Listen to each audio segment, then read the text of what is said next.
Hi, I'm Crystal. Welcome to Lindstrom Studios. This is my playlist for ESL for Architecture. Today, we're breaking down 6 words that sound familiar but don't translate well in other languages. So, if you're translating these words literally, you're probably getting them wrong. Let's clear them up. Setback. It doesn't mean failure. In architecture, a setback is the legal distance a building must stay away from the property line.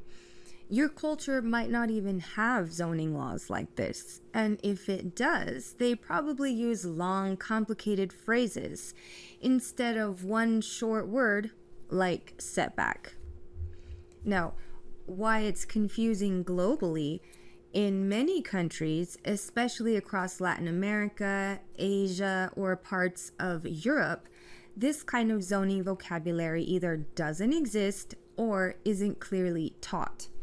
So, learners often confuse it with personal failure, not spatial law.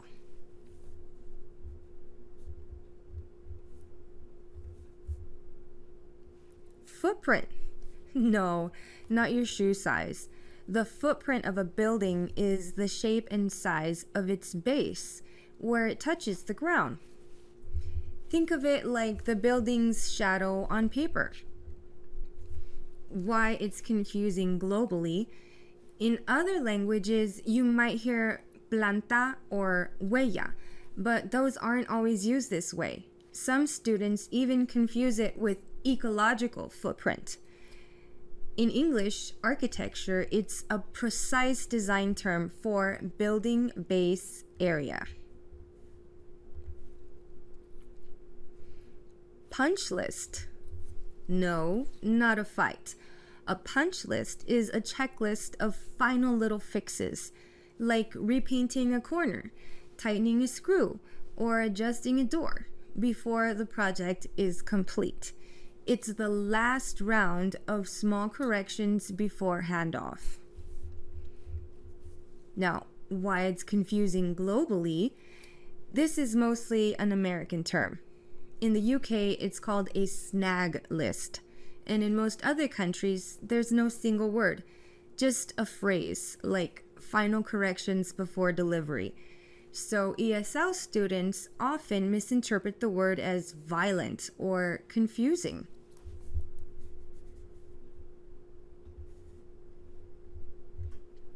Core. Nope, not your muscles. In architecture, the core is the vertical zone inside a building, the structural and service heart.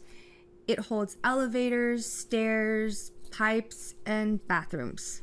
It's literally what holds everything together. Why is it confusing globally?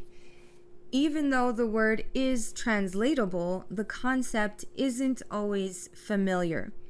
In some countries, especially where buildings aren't tall, there's no design focus on vertical cores. So the idea of a core can be completely unfamiliar to students.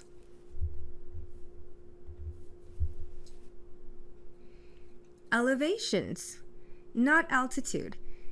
Elevations are 2D drawings of a building's exterior: front, back, left, right.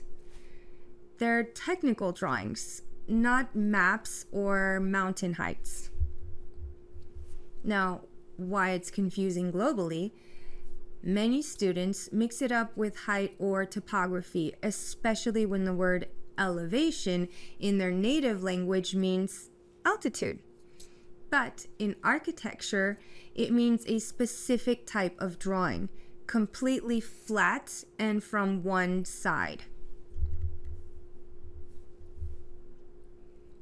Programming. No computers here.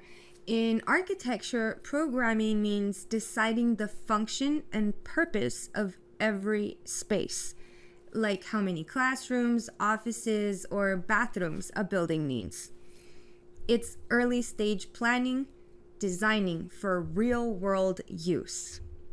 Now, why it's confusing globally? This is a classic false friend. In Spanish, French, and many other languages, programación or programación usually means software or TV schedules. The idea of spatial programming isn't even taught in many non-English architecture curriculums. If you've ever translated programming as coding, you're not alone. These terms look simple, but they hide big cultural and professional gaps. That's why I created a full ESL for Architecture series. Brochures, videos, and vocabulary practice. Everything I wish my students had from day one. Grab your downloadable PDFs in the description, subscribe for more lessons, and I'll see you next time.